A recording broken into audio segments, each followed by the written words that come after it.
E D വരുന്നു, വട്ടമിട്ട് പറക്കുന്നു, പ്രമുഖർ ഇ ഡിയുടെ റഡാറിൽ, ഇ ഡിയുടെ കുരുക്ക് മുറുകുന്നു. ഇതെല്ലാം കഴിഞ്ഞ കുറേ വർഷമായി മാധ്യമങ്ങൾ ആഘോഷിക്കുന്ന തലക്കെട്ടുകളാണ്.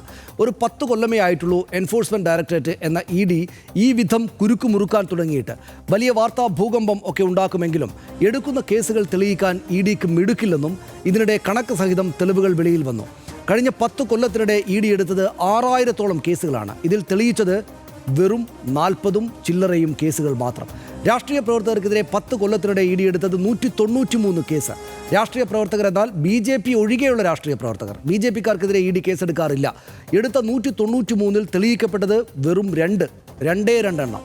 സമൻസ് അയക്കാനും അറസ്റ്റ് ചെയ്യാനും റെയ്ഡ് നടത്താനും സ്വത്ത് കണ്ടുകെട്ടലിനുമെല്ലാം അതിവിശാല അധികാരങ്ങളുള്ള സംവിധാനമാണ് ഇ ഡി.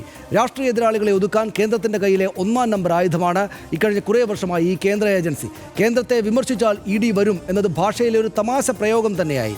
അങ്ങനെ ഇരിക്കെയാണ് ഇ ഡി ഉദ്യോഗസ്ഥർ കൈക്കൂലി കേസിൽ കുടുങ്ങുന്ന വാർത്ത നിരന്തരം പുറത്തു വന്നുകൊണ്ടിരിക്കുന്നത്.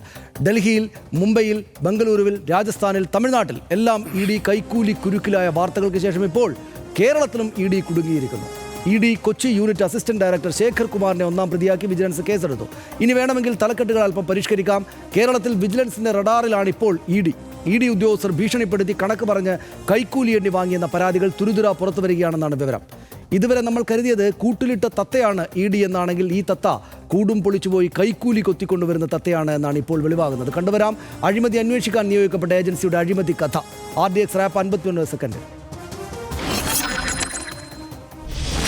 കേസിലെ 1-ാം പ്രതിയും എൻഫോഴ്സ്മെന്റ് ഡയറക്ടറേറ്റ് അസിസ്റ്റന്റ് ഡയറക്ടറുമായ ശേഖർ കുമാറിനെ ചോദ്യം ചെയ്യാനാണ് വിജിലൻസ് തീരുമാനം. അതിനു മുന്നോടിയായി പരമാവധി തെളിവുകൾ ശേഖരിക്കുകയാണ് ഇപ്പോൾ വിജിലൻസ് അന്വേഷണ സംഘം. ഗൂഢസംഘമായി പ്രവർത്തിച്ചിരുന്ന ഇ ഡി ഉദ്യോഗസ്ഥൻ ഉൾപ്പെട്ട സംഘത്തിനെതിരെ പരാതി പ്രവാഹമാണ്. ഇ ഡിയെ ഭയന്ന് എല്ലാവരും ഫോണിൽ വിളിച്ച് മാത്രമാണ് പരാതി പറയുന്നതെന്ന് മാത്രം. പരമാവധി പരാതി എഴുതി വാങ്ങിക്കുവാനാണ് വിജിലൻസ് ശ്രമിക്കുന്നത്. വളരെ വിശദമായി അന്വേഷിക്കേണ്ട കുറെ കാര്യങ്ങളുണ്ട്.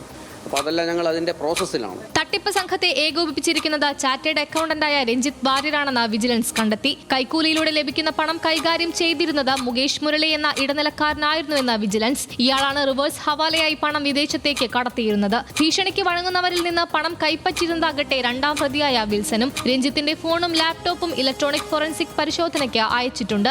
ഇയാളുടെ ഓഫീസിൽ നിന്നും കിട്ടിയ ഡയറിയിൽ നിന്ന് ഇ ഡി സമൻസ് അയച്ച വ്യക്തികളുടെ പേരുകളും ഫോൺ നമ്പറുകളും വിജിലൻസിന് ലഭിച്ചു. കൂടുതൽ ഡിജിറ്റൽ തെളിവുകൾ ശേഖരിച്ച് ഇ ഡിക്കുള്ള കുരുക്ക് മുറുക്കാനാണ് വിജിലൻസിന്റെ തീരുമാനം. RDX rap news Malayalam.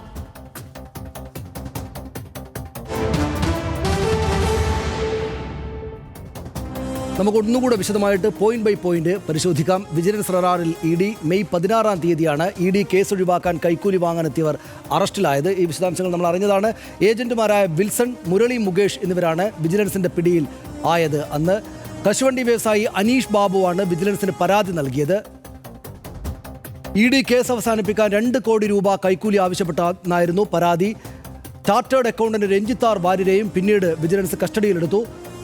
പ്രതികളുടെ മൊഴിയിൽ E D assistant director Shekhar കുമാറിനെതിരെയാണ് കേസെടുത്തിട്ടുള്ളത്. ഇപ്പോൾ ശേഖർ കുമാറും പ്രതികളുമായി സാമ്പത്തിക ഇടപാടുകൾ നടന്നതായി ഇതിനകം തന്നെ വിജിലൻസ് കണ്ടെത്തി കഴിഞ്ഞു. പണം തട്ടാൻ ഇടനിലക്കാർക്ക് വിവരങ്ങൾ കൈമാറിയിരുന്നത് ശേഖർ കുമാറാണ് എന്ന് കണ്ടെത്തിയിട്ടുണ്ട്.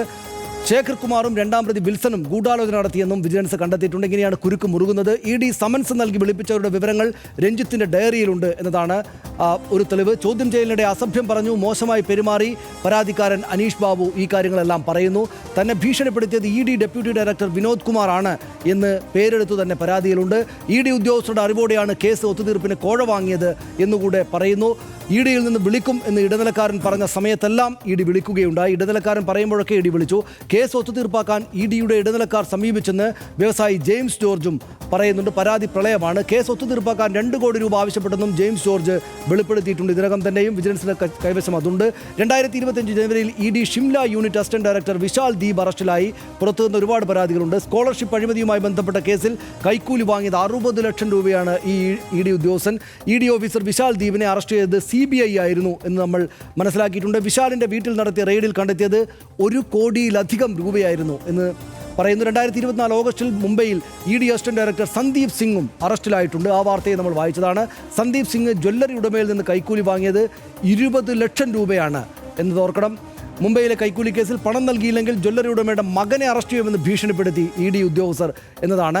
സന്ദീപിനെ പോലീസ് അറസ്റ്റ് ചെയ്ത് കൈക്കൂലി വാങ്ങുന്നതിനിടെ തന്നെയായിരുന്നു. തെളിവോടെയാണ് അറസ്റ്റ് ചെയ്തത്. 2023 നവംബറിൽ മണിപ്പൂരിലെ ED ഉദ്യോഗസ്ഥൻ നവൽ കിഷോർ മീണ അറസ്റ്റിലായി. ഇതും വാർത്തകളുണ്ടായിരുന്നു. നവൽ കിഷോർ മീണ അറസ്റ്റിലായത് 15 ലക്ഷം രൂപ കൈക്കൂലി വാങ്ങുന്നതിനിടെയാണ്. രാജസ്ഥാനിൽ അതായിരുന്നു സ്ഥിതി. നവൽ കിഷോറിനെ പിടികൂടിയത് രാജസ്ഥാൻ ആൻറ്റി കറപ്ഷൻ ബ്യൂറോ ആണ്. കേരളത്തിൽ മാത്രമല്ല എന്നോർക്കണം. കൈക്കൂലി വാങ്ങിയത് ചിട്ടി കമ്പനിയുമായി ബന്ധപ്പെട്ട കേസ് ഒഴിവാക്കാൻ ആണ് ഈ ഉദ്യോഗസ്ഥൻ കൈക്കൂലി വാങ്ങിയത്. ബംഗളൂരുവിൽ 2021 ഫെബ്രുവരിയിൽ ബംഗളൂരുവിൽ ED ഉദ്യോഗസ്ഥൻ ഇതേ കാരണങ്ങളാൽ തന്നെ അറസ്റ്റിലായി. D ചന്നകേശവലു എന്ന ED ഉദ്യോഗസ്ഥനാണ് വ്യാജ റെയ്ഡ് നടത്തിയതിന് പോലീസിന്റെ പിടിയിലായത്. 2 കോടി രൂപ നൽകിയാൽ കേസ് ഒഴിവാക്കി തരാം എന്നായിരുന്നു ഇയാളുടെ വാഗ്ദാനം. ED ഉദ്യോഗസ്ഥൻ വാഗ്ദാനം നൽകിയത്. ചന്ന കേശവലുവിനെയും സഹായിയെയും അറസ്റ്റ് ചെയ്തതും അവിടെ പോലീസല്ല CBI ആയിരുന്നു. 2023 ഓഗസ്റ്റിൽ ഡൽഹി ED അസിസ്റ്റന്റ് ഡയറക്ടർ പവൻ ഖത്രി അറസ്റ്റിലായ വാർത്തയും വിശദാംശങ്ങൾ നമ്മൾ അന്വേഷിച്ചാൽ അറിയാം. CBI അറസ്റ്റ് ചെയ്തത് വ്യവസായിയിൽ നിന്ന് 5 കോടി രൂപ കൈക്കൂലി വാങ്ങിയിട്ടാണ്. 5 കോടി രൂപ 2023 ഡിസംബറിൽ തമിഴ്നാട്ടിൽ വാങ്ങിയതിന് ED ഉദ്യോഗസ്ഥൻ അറസ്റ്റിലായിട്ടുണ്ട്. തമിഴ്നാട്ടിലുമുണ്ട് സംഭവം. 20 ലക്ഷം രൂപ കൈക്കൂലി വാങ്ങിയതിന് ദിണ്ടിഗലിൽ പിടിയിലായത് അങ്കിത് തിവാരി എന്ന ED ഉദ്യോഗസ്ഥനായിരുന്നു. കഴിഞ്ഞ 10 വർഷത്തിനിടെ രാഷ്ട്രീയ നേതാക്കൾക്കെതിരെ ED എടുത്തത് 193 കേസാണ്. ഇതിൽ പ്രതികൾ ശിക്ഷിക്കപ്പെട്ടത് വെറും 2 കേസുകളിൽ മാത്രമാണ്. 2 കേസുകളിൽ 193-ൽ 2. ഒന്നാം മോദി സർക്കാരിൻ്റെ ഭരണകാലത്ത് ED എടുത്തത് 42 കേസുകളാണ്. രണ്ടാം മോദി സർക്കാരിൻ്റെ കാലത്ത് മാത്രം 151 കേസുകൾ രാഷ്ട്രീയ നേതാക്കൾക്കെതിരെ ഉണ്ടായി. ഇതിൽ 2022-23 കാലയളവിൽ മാത്രം ED എടുത്തത് 32 കേസുകളാണ്. 32 കേസുകൾ. BJP നേതാക്കളോ ജനപ്രതിനിധികളോ പ്രതികളായ ഒരൊറ്റ കേസും ഇല്ല. ഒരൊറ്റ കേസും BJPക്കാർക്കെതിരെ ഇല്ല. കഴിഞ്ഞ 10 വർഷത്തിനിടെ ED രജിസ്റ്റർ ചെയ്തത് 5900 കേസുകളാണ് എന്ന് നമ്മൾ മനസ്സിലാക്കുന്നു. ഇതിൽ വിചാരണ പൂർത്തിയായത് വെറും 45 കേസുകളിൽ മാത്രമാണ്. കേസെടുക്കുക, ബഹളമുണ്ടാക്കുക, അതാണ്. ശിക്ഷാ നിരക്ക് കുറവാണെന്ന് സുപ്രീം കോടതിയുടെ വിമർശനം പലതവണ EDക്ക് നേരെ ഉണ്ടായി.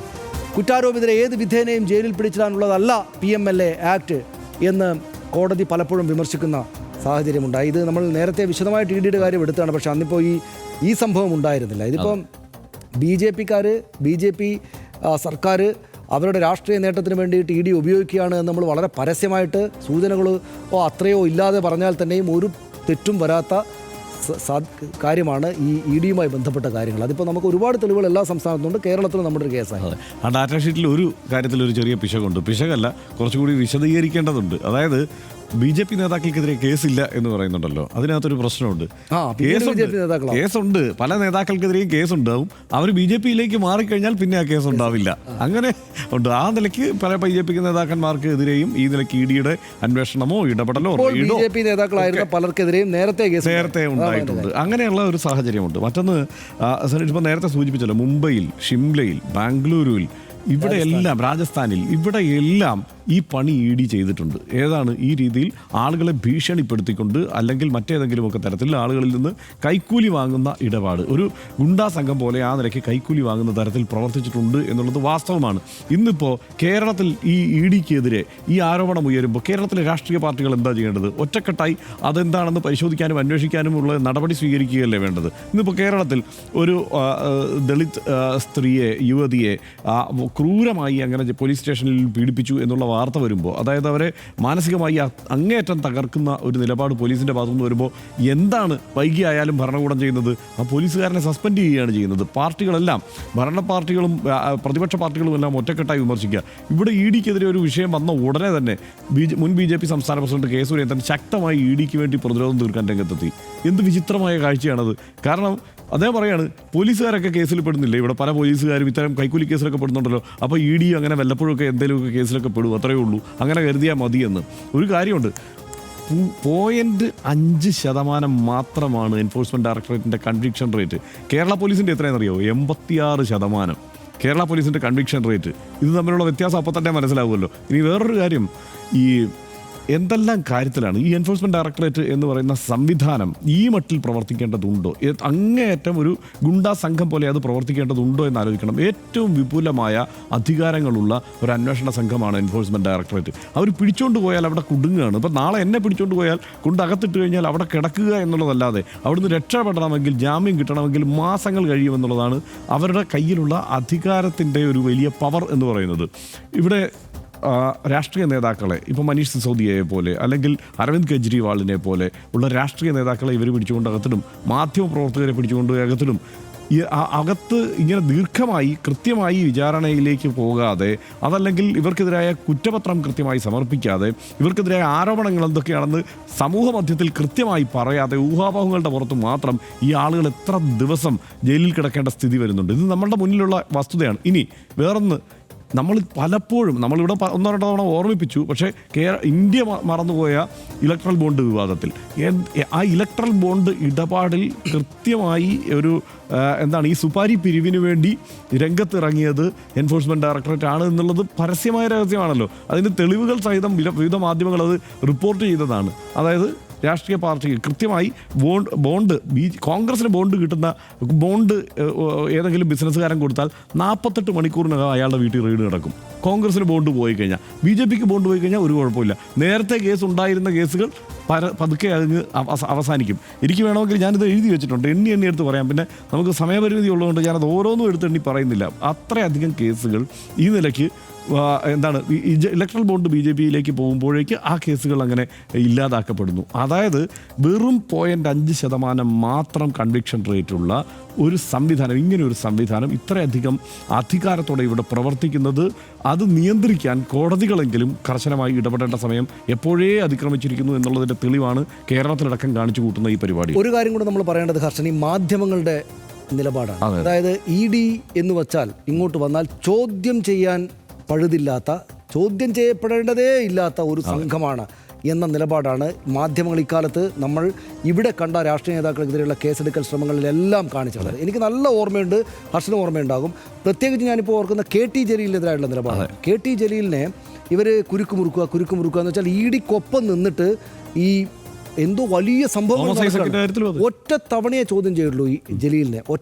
ഒരു തവണ ചോദ്യം ചെയ്ത് കൊണ്ടുപോയി വീണ്ടും ചോദ്യം ചെയ്യുമെന്ന് പല മാധ്യമങ്ങളും ബ്രേക്ക് ചെയ്ത് എനിക്ക് ഓർമ്മയുണ്ട്. പക്ഷേ ആ ഒറ്റ ചോദ്യം ചെയ്യലിൽ ഒന്നും ചെയ്യാനില്ല എന്നിവർക്ക് മനസ്സിലായി പിരിച്ചുവിട്ടു. എന്ന് വെച്ചാൽ ഇങ്ങനെ രൂക്ഷമായിട്ട് രാഷ്ട്രീയ നേതാക്കൾക്കെതിരെ പോകുമ്പോൾ എന്തെങ്കിലും ഒരു സംശയം, അല്ലെങ്കിൽ EDക്കെതിരെയല്ല, അല്ലെങ്കിൽ ഈ കേസിൽ എന്തെങ്കിലും ഒരു സംശയത്തിൻ്റെ പഴുത് കൊടുക്കാതെ ED ഞങ്ങളുടെ ഏകോദര സഹോദരനാണ്, ഏതൊരു സിനിമയിൽ നസീറും ജയനും ഒക്കെ ഒന്നിച്ച് സഹോദരങ്ങളായിട്ട് നിൽക്കില്ല, അതുപോലെ നിൽക്കുന്ന ആളുകളായിട്ടാണ് ചില ആളുകളെങ്കിലും പെരുമാറിയത് എന്ന പ്രശ്നം 30 ദിവസം 1-ാം പേജ് ജലീലിനെതിരെ മാറ്റിവെച്ചു. അപ്പോൾ അത് ഇങ്ങനെ ഉപാധികളില്ലാത്ത പിന്തുണ കൊടുത്തുകൊണ്ടാണ്. ഞാൻ വിചാരിക്കാറുണ്ട് ED എന്ന് വെച്ചാൽ പണ്ട് സേതുരാമയ്യർ CBI എന്ന് പറഞ്ഞ പോലെ, പല സേതുരാമയ്യർ ED എന്നോ പല രാമനാഥയ്യർ ED എന്നോ ഒക്കെ പറഞ്ഞിട്ട് ഇദ്ദേഹത്തെ ഏറ്റവും വലിയ സൂപ്പർ താരമായിട്ടൊരു ED ഉദ്യോഗസ്ഥനെ അവതരിപ്പിച്ചുകൊണ്ട് സിനിമ പോലും കേരളത്തിൽ വരാമെന്നുള്ളതാണ്. ഇപ്പോൾ അതിൻ്റെ കോമഡി എന്താണെന്ന് വെച്ചാൽ BJPക്കെതിരായിട്ടുള്ള കേസിനെ അങ്ങനെ ഒരു സംഭവമേ ഇല്ല എന്ന് മാറ്റി തീർത്ത കൊടകര കേസ്, ഈ കൊടകര കേസ് അന്വേഷിച്ച ആളാണ് ഈ ശേഖർകുമാർ എന്നതാണ് ഇനി വരാനിരിക്കുന്ന കൗതുകങ്ങളിലൊന്ന്.